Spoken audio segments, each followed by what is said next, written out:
Un grand bonjour à tous.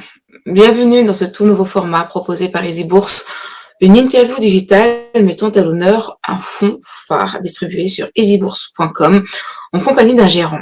Et le fonds que nous vous présentons aujourd'hui est le fonds Renaissance Europe, commercialisé par la société de gestion Comgest. Et pour parler de ce fonds, nous avons notre compagnie Alistair Whittet, qui est analyste gérant chez Comgest et qui est copilote de ce fonds Renaissance Europe dédié notamment aux actions européennes. Bonjour Alistair. Bonjour Imen.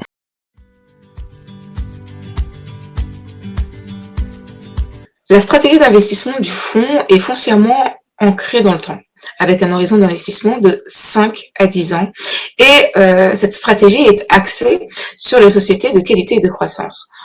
Pour commencer, un commentaire, Alistair, sur l'influence des paramètres qui caractérisent l'environnement macroéconomique et financier actuel sur votre univers d'investissement, en particulier la récession, l'inflation, donc avec les ruptures de chaînes d'approvisionnement ou encore les tensions géopolitiques. C'est une très bonne question. Alors, notre stratégie d'investissement, comme vous le dites, n'a jamais changé. C'est d'acheter des très belles sociétés de croissance. Et quand je parle de très belles sociétés, c'est des sociétés qui ont des barrières d'entrée élevées, ce qui fait qu'ils ont des marges élevées. Et par ce fait, l'impact de l'inflation est beaucoup plus faible sur ces sociétés-là, grâce à leur marge élevée et grâce aussi à leur pricing power. Ils ont la possibilité de répercuter des hausses de coûts qu'ils voient sur leurs clients. Et ils peuvent le faire soit en augmentant tout simplement le prix de leurs produits, ou bien, et ce qui est beaucoup plus souvent, en améliorant le mix. Je vous donne un exemple, une société comme Ferrari, une très belle société de luxe, de voitures de luxe, a augmenté au premier trimestre leur chiffre d'affaires de 18% en n'ayant vendu que 10% de plus de voitures. Comment ils ont réussi à faire ça? Ils ont réussi à faire ça en partie parce qu'ils vendent des voitures de plus forte valeur ajoutée. Donc, ils améliorent le mix et en faisant ça, ils arrivent à compenser des hausses de leurs coûts. Donc, pour nous, la qualité est très, très attachée au pricing power et aux capacités à ces sociétés-là de répercuter les hausses de coûts sur leurs clients et donc protéger leurs profits et, in fine, évidemment, leur cours de bourse. Ce sont des sociétés qui sont donc des sociétés de bonne qualité et ils génèrent beaucoup de cash. C'est des sociétés qui sont très génératrices de cash. Et pourquoi ils le sont? En partie, évidemment, parce qu'ils ont des marges élevées, on en a parlé, mais aussi parce que c'est des sociétés qui sont plutôt faibles en investissement capitalistique. Donc, c'est souvent des sociétés qui ont des propriétés intellectuelles plus que des propriétés physiques. Donc, je pense à des marques, la marque L'Oréal, la marque d'Hermès ou la marque de Louis Vuitton. C'est des marques qui sont construites en ayant besoin d'investir très peu en capital. Ça fait que ces sociétés-là génèrent beaucoup de cash, ce qui fait qu'ils ont très peu de dettes. En moyenne, la dette du portefeuille est très très faible. Ce qui fait que, effectivement, quand on voit des hausses des taux qu'on a vues depuis 12-18 mois qui ont été très importants, ces sociétés-là n'ont très peu, voire pas du tout souffert de ces hausses des taux.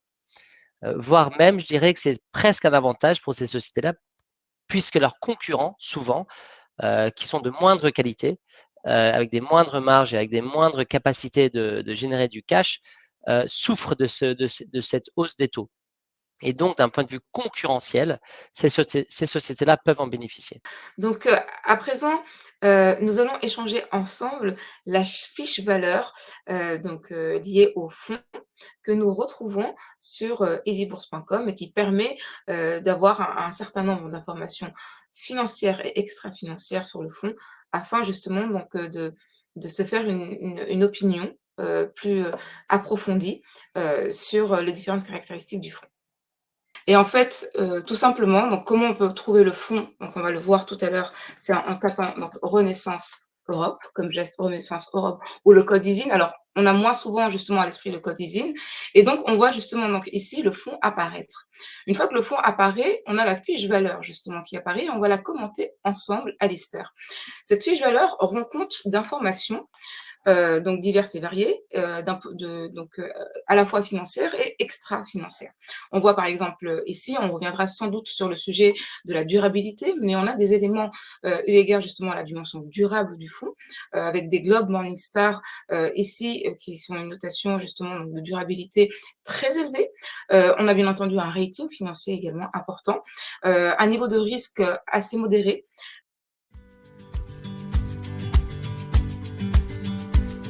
Voilà, et donc on va parler ensemble du coup, Alistair, de l'allocation d'actifs. Pour schématiser, concernant cette allocation d'actifs, vous êtes sur 4 principaux relais de croissance et on va en parler ensemble. À savoir, alors vous en avez parlé tout à l'heure, les sociétés qui ont une forte marque justement, du coup, qui ont une vraie notoriété, assise et ancrée, mais également le digital, la santé ou encore la transition environnementale. Qu'est-ce que vous pourriez éventuellement nous évoquer éventuellement autour de ces 4 relais de croissance? Effectivement, ce qu'on constate, on a un portefeuille d'environ 36 titres, et ce qu'on constate, c'est que c'est des sociétés de croissance qui ont, en général, tendance à opérer dans des environnements qui sont plutôt favorables pour eux. Qu'est-ce que je veux dire par là? Les sociétés qui ont une exposition technologique ou digitale bénéficient des investissements massifs qu'on voit partout dans le monde dans le digital, qui a été plutôt accéléré pendant le Covid et qui continue aujourd'hui. C'est-à-dire qu'il y a des industries comme l'industrie de la banque, comme l'industrie de l'hôtellerie, qui sont très en retard avec leur investissement digital et qui sont en train d'acheter des nouveaux logiciels pour essayer d'améliorer le service client qu'ils puissent avoir. Donc, ça a des impacts positifs sur certains titres du portefeuille. Je pense par exemple à un Accenture qui va toujours être là pour aider les boîtes à faire leur transition digitale. Ça va être bénéficiaire pour une société comme ASML qui produit les machines, qui produisent les puces qui sont utilisées euh, dans cette industrie. Donc, il y a plusieurs titres dans le portefeuille qui vont bénéficier de ce qu'on appelle des méga trends, l'investissement dans le digital. Vous en avez parlé de d'autres. La santé en est un autre exemple d'un méga trend. Les populations vieillissent. Le nombre de personnes ayant plus de 60 ans vont doubler dans les décennies à venir. Et ça veut dire qu'il y a évidemment plus de besoins de dépenses sur la santé. Vous le voyez là, la première position du portefeuille Novo Nordisk, une société qui vend des produits pour traiter le diabète et plus récemment l'obésité. Vous le voyez aussi chez EssilorLuxottica qui vend des lunettes qui permettent d'améliorer la vision, des sociétés comme Straumann qui vendent des implants dentaires. Donc là encore, un méga trend dont plusieurs sociétés dans le portefeuille en bénéficient. Un autre qui est très important, c'est la transition environnementale. Ça aussi, ça a beaucoup accéléré pendant le Covid. C'est une priorité pour tout le monde, pour toutes les sociétés. On a tous, nous inclus chez Comgest, des targets d'ici 2030, d'ici 2040 pour baisser nos émissions. Et évidemment, il y aura des sociétés qui vont bénéficier de ça, notamment des sociétés qui peuvent apporter des solutions pour leurs clients. Je pense notamment à une société comme Sika, qui vend des ingrédients qui sont utilisés dans la construction, donc dans le béton. Ils ont des produits qui permettent de baisser de 40% l'intensité carbone de la construction, et de la production de béton. Et ça, c'est un élément qui va être très important pour leurs clients et ils voient une accélération de leur croissance grâce à ce phénomène.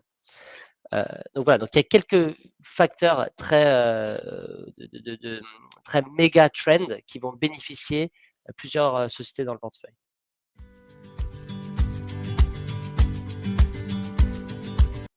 Alistair, maintenant, si on s'intéresse au mouvement depuis le début de l'année, quelles ont été éventuellement les principales tendances de ces mouvements?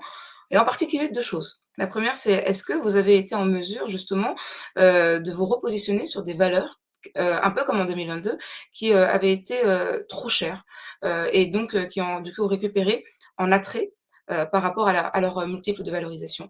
Et la seconde question, c'est, en lien avec la durabilité. Vous avez été effectivement amené en 2022 à céder des positions, notamment Téléperformance par exemple, pour des motifs notamment eu égard à la durabilité, est-ce que ça vous a poussé éventuellement à opérer des allègements ou même des cessions depuis le début de l'année? Alors, très bonne question. Donc, je vais commencer sur la valorisation. Hem, Effectivement, en 2022, on a pu bénéficier de la baisse des valorisations, ou profiter de la baisse des valorisations pour commencer à racheter des très belles sociétés de croissance qui étaient, trop chères, en 2020 et 2021. Alors depuis le début d'année, le marché monte, le fonds monte et assez vite, ces opportunités d'achat, hem, on les a plus vues. Donc, les mouvements qu'on a fait dans le portefeuille, c'était plutôt en début de période et c'était sur effectivement des opportunités d'achat. On a pu construire de nouvelles positions, on va en parler, si vous voulez. Hem, mais aujourd'hui, ces opportunités sont un peu moindres. De nouvelles positions à Lister depuis le début de l'année, quelles sont-elles du coup? Alors c'est 2 sociétés dans 2 secteurs très différents. Le premier c'est Carl Zeiss, c'est une société, dans l'ophtalmologie qui vend des machines qui sont utilisées pour la chirurgie, soit cataracte, soit oculaire. Hem, donc une très belle société allemande qu'on suit depuis plusieurs années, qui a toujours été pour nous trop chère et à la fin de l'année dernière et début de cette année, enfin on a eu une opportunité, d'achat qui nous a permis de construire une position. Donc une belle société de croissance dans la santé. La deuxième position, c'est Wolters Kluwer. C'est une société qui vend des logiciels pour plusieurs dans plusieurs domaines, pour le droit, donc pour les avocats, dans la santé et dans la fiscalité. Et là encore, c'est une société on a pu acheter, lors de la baisse du titre suite aux craintes liées au AI, au Artificial Intelligence. Ça nous a permis d'acheter, ça nous a donné un point d'entrée dans ce titre-là.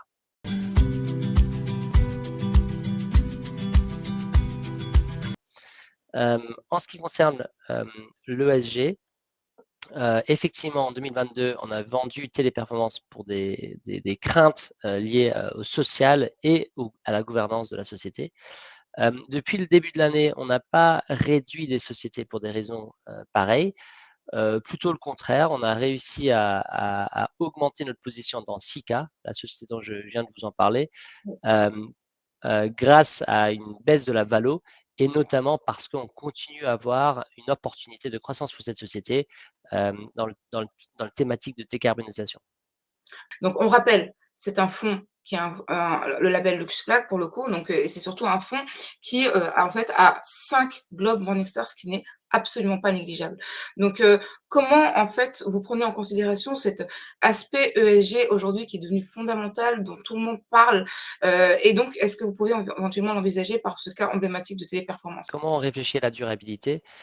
C'est très simple, ce qui est important pour nous, c'est la durabilité de la croissance et la durabilité de ces sociétés, de la qualité de ces sociétés-là. Donc là, on se projette dans 10, 20, 30 ans.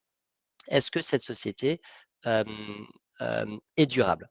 Et pour qu'elle soit durable, il faut qu'elle prenne en compte des critères financiers, évidemment, des financiers, mais des critères extra-financiers. Une société qui ne prend pas en compte l'environnement aujourd'hui, qui n'est pas sérieux sur son empreinte carbone, va avoir des vrais problèmes dans 10, 20, 30 ans. Heineken est un exemple très intéressant. L'année dernière, ils ont estimé que le coût de ne pas faire une transition environnementale, énergétique, sera environ 2,4 milliards d'euros. Et comment ils calculent ça? C'est très simple. Ils se disent, nos émissions aujourd'hui sont de telles, disons que ça va nous coûter 100 euros par tonne de carbone, c'est à peu près le coût aujourd'hui des crédits de carbone. Bah, ce sera un coût annuel pour la société de 2,4 milliards d'euros. Donc là, c'est un très bon exemple d'un facteur extra-financier qui peut et qui deviendra dans le futur un critère financier. Donc ça, c'est sur l'environnement. On pourra dire la même chose sur les facteurs sociaux. Si on ne motive pas les employés, si on abuse de notre position de force ou la position de force de la société, euh, soit avec leurs fournisseurs, soit avec leurs clients, soit avec leurs employés, il y aura un impact dans le futur. Et on l'a vu chez Téléperformance.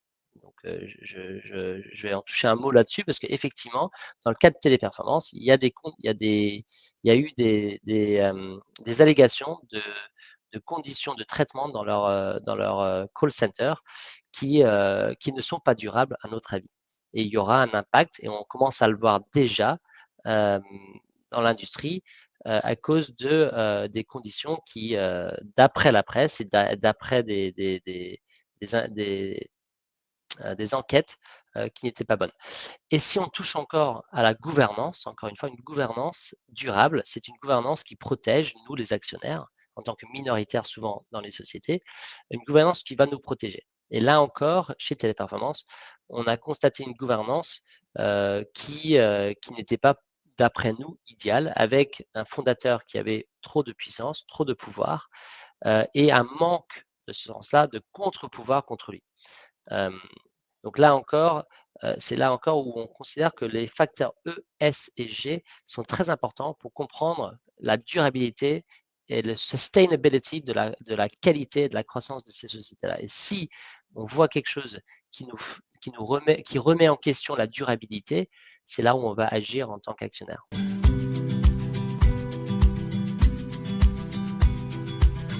Maintenant, intéressons-nous un peu justement donc, au profil du portefeuille. Alors plus particulièrement d'abord, concernant donc, la situation, donc le track record du portefeuille. Donc le portefeuille a connu un dérating significatif en 2022, donc tombant à 24 fois les PE contre 32 fois en 2021, donc on le comprend très aisément. En cause notamment l'effet prix et la hausse des bénéfices. Comment ces facteurs ont-ils influé, pour le coup, justement, depuis le début de l'année?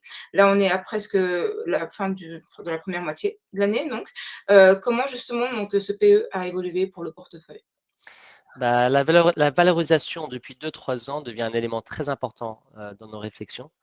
Hem, Par le passé, la valorisation, je dirais, est secondaire à la croissance et à la qualité. Une très belle boîte de croissance qu'on détient pendant 10, 20, 30 ans, la valorisation aujourd'hui va devenir moins important.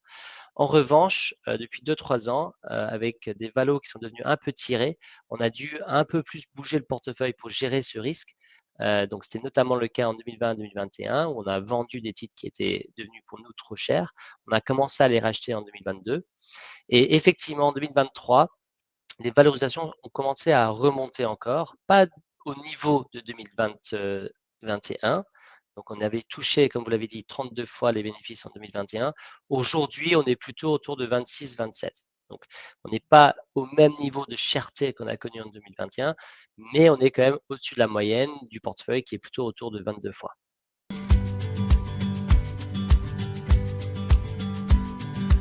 Un autre, élément clé justement donc, concernant le portefeuille, c'est la croissance du chiffre d'affaires du portefeuille, notamment, hors devises et hors acquisition, ce que vous appelez vous, la croissance organique. Cette croissance organique a été, de plus de 13 en 2022, avec un effet prix de 5 à peu près. Donc, à quoi on doit s'attendre selon vous? Justement, aujourd'hui, on est à quelle, photographie? Et qu'est-ce que vous escomptez éventuellement, d'ici la fin de l'année, le cas échéant?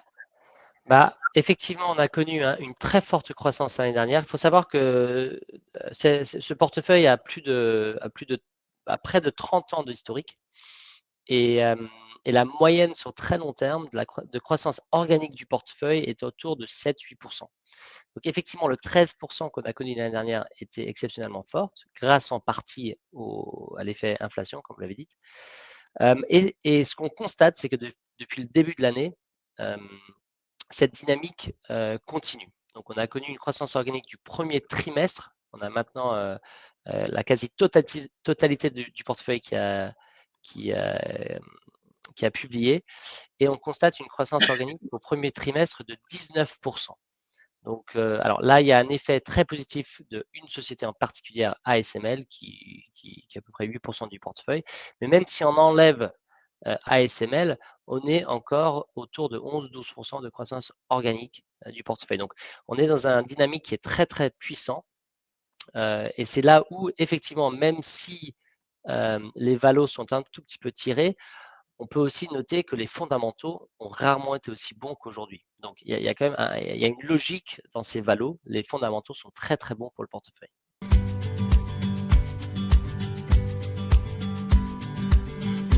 Alors c'est un portefeuille de conviction pour le coup, Alistair. C'est un portefeuille plutôt concentré.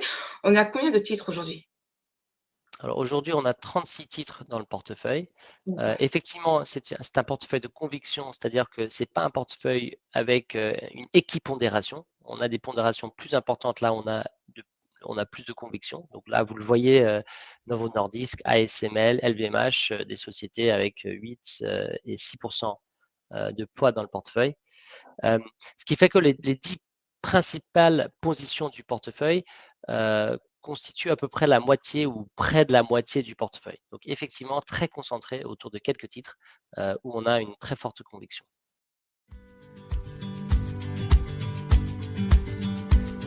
On doit s'attendre éventuellement à, un turnover, important à l'intérieur du portefeuille, eu égard encore une fois justement aux différents paramètres que vous prenez en considération ou, plutôt une relative stabilité? Alors le turnover du portefeuille est toujours faible. On a un turnover historique de entre 20 et 30% du portefeuille. Depuis le début de l'année, on est un peu en dessous de cette moyenne. Euh, Ce qui est un peu lié aux valos qui sont devenus un tout petit peu tirés. Donc je pense qu'il ne faut pas s'attendre à un turnover qui va changer radicalement. On est des gérants de long terme. Si on achète une société, on l'achète avec une vision de 5, 10, 20 ans. On ne l'achète pas pour le revendre dans un trimestre. Donc, faut s'attendre à ce que le turnover reste faible. Mais là, effectivement, c'est un peu plus faible même que cette moyenne-là. Et si jamais les valos se normalisent, il faut s'attendre à ce qu'on va en profiter pour recommencer à reconstituer des belles positions de croissance dans le portefeuille.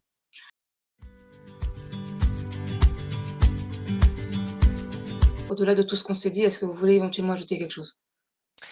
Bah, je pense que avec tout ce qu'on entend aujourd'hui, le risque inflationniste, la montée des taux ou peut-être la rebaisse des taux, on verra, peut-être une crise économique qui arrivera, ça fait déjà 18 mois qu'on en parle, mais évidemment un jour ça arrivera.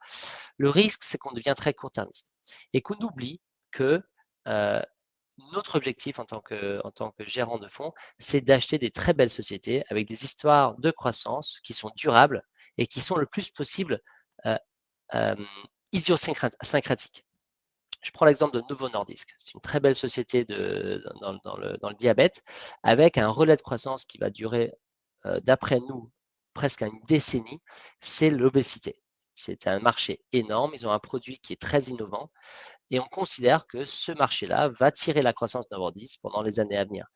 Et d'après nous, c'est une croissance euh, qui n'est pas liée à l'économie, qui n'est pas liée au niveau de taux, qui ne sont pas liées, qui n'est pas liée à l'inflation. Donc, ce qu'on cherche, c'est des belles sociétés de croissance qui sont d'une certaine manière décorrélées des facteurs un peu court terme. Et donc, pour moi, ce qui est très important, c'est de ne pas perdre cette vision long terme, alors que dans les journaux et tout ce qu'on entend autour de nous, évidemment, c'est très court-termiste et en général, ça fait assez peur. Entendu, entendu, c'est d'accord. Bah, merci énormément Alistair.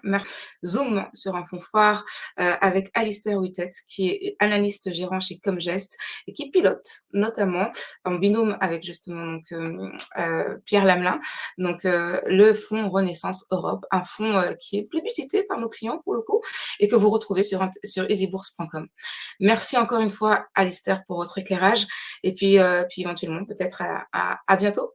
Merci beaucoup, Iman. Merci. Au revoir Alistair.